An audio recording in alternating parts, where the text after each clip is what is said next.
तो फिर आपको किसी व्रत की जरूरत नहीं। एक व्रत पातिव्रत, पति ही ब्रह्मा पति ही विष्णु पति नरवदारा।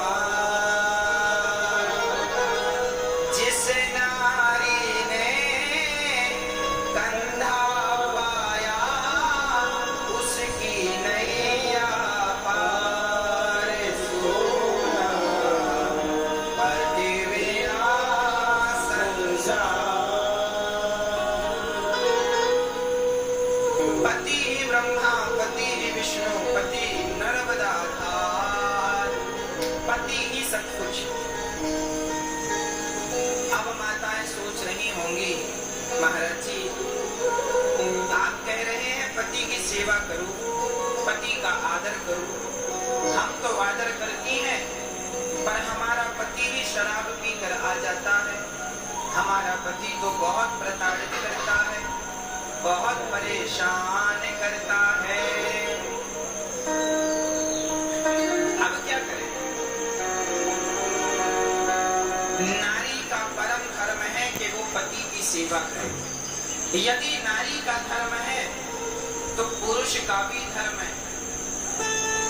पुरुष के लिए है यत्र नार्यस्तु पूज्यन्ते, जहाँ नारी का सम्मान होता है,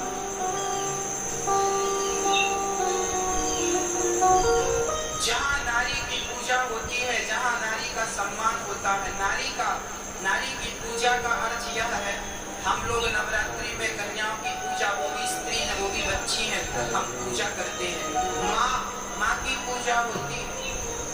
हमारे यहाँ बेटियों की पूजा होती है, कन्या की पूजा, आरती करते हैं, भोजन कराते हैं, दुर्गा का स्वरूप मानते हैं, राधा का स्वरूप मानते हैं। कन्या को ईश्वर तुल्य माना जाता है। जिस स्त्री को हम ईश्वर तुल्य मानते हैं, कभी भी उन स्त्रियों का हमें अपमान अनादर नहीं करना चाहिए। यत्र नार्यस्तु पूज्यन्ते रमन्ते तत्र देवता तत्रैतास्तु न पूज्यन्ते सर्वास्तत्र फला क्रिया।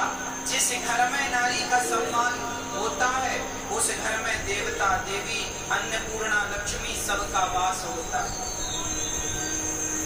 और जिस घर में नारी का सम्मान नहीं होता, उस घर में कभी सुख शांति और समृद्धि आ ही नहीं सकती। इसीलिए हर पुरुष को चाहिए कि यदि स्त्री आपका सम्मान करती है तो आप भी नारी का सम्मान कीजिए।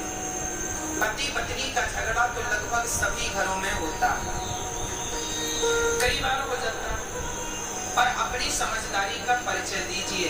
झगड़ा करने के बाद भी ये जरूर सोचिएगा कि रहना इसी के साथ।